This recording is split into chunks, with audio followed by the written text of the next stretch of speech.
Alors, l'atelier numéro 1, donc avec Brigitte, et, qui est bibliothécaire à la bibliothèque santé à Besançon. Voilà. Et donc Christine Paillard, Yves Nanterre pour le réseau SIDOC. Donc, notre atelier évoquait, c'était un retour d'expérience autour de l'universitarisation. Donc on a travaillé sur la restitution avec les participants du groupe. On a essayé de choisir un angle qui correspond un petit peu à ce qui nous tient à cœur le plus. Donc on a décidé d'évoquer ensemble la perspective partenariat et quelle perspective d'une manière concrète. Donc on est parti sur le contexte d'un terrain sensible, parce que en termes de compétences, de rôle, voilà, on a vu qu'il y avait des projets documentaires qui devaient répondre avant tout aux besoins des étudiants en termes d'ouverture, de places assises, d'accueil et donc de ressources électroniques, thème récurrent. Des rôles à déterminer, oui, parce qu'il y a deux tutelles différentes, même s'il y a des configurations où certains documentalistes IFSI sont venus... Intégrés, enfin c'est pas le terme intégré, mais ils sont venus s'installer, on va dire, ils sont hébergés, en fait, le terme. Oui, pour l'instant, c'est peut-être hébergé. Voilà, ils sont hébergés en BU, donc il y a des configurations, comme ça, donc le collègue de Brest nous a rappelé qu'il y a Vannes, il y a aussi Caen, par exemple, et donc avec des craintes, évidemment, de se faire absorber, c'est humain. Donc on a parlé d'actions qu'on pouvait mettre en place qui dépendaient des politiques d'établissement, de la géographie, puis aussi dans ces actions liées aux compétences des personnels, qui soient de l'hôpital, c'est-à-dire du ministère de la Santé ou FEAP ou Croix-Rouge d'ailleurs, parce que c'est un terrain complexe, la santé. Et puis surtout les craintes, en lien avec ces actions aussi à mener, en termes de visibilité et en termes d'actions à mener, qui sont quand même dépendantes des politiques.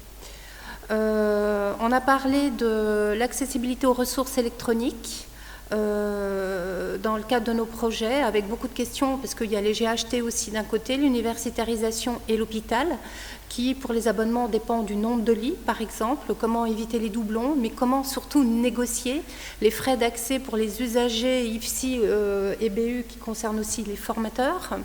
Donc voir un petit peu ce qui peut être, quels sont les écueils qui peuvent être évités et comment répondre à une négociation, on va dire, efficiente au regard des budgets également.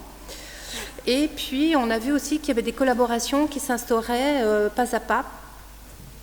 Donc sur ce terrain sensible de compétences et de rôles à déterminer, on a dégagé ensemble qu'on avait un même métier mais des histoires différentes.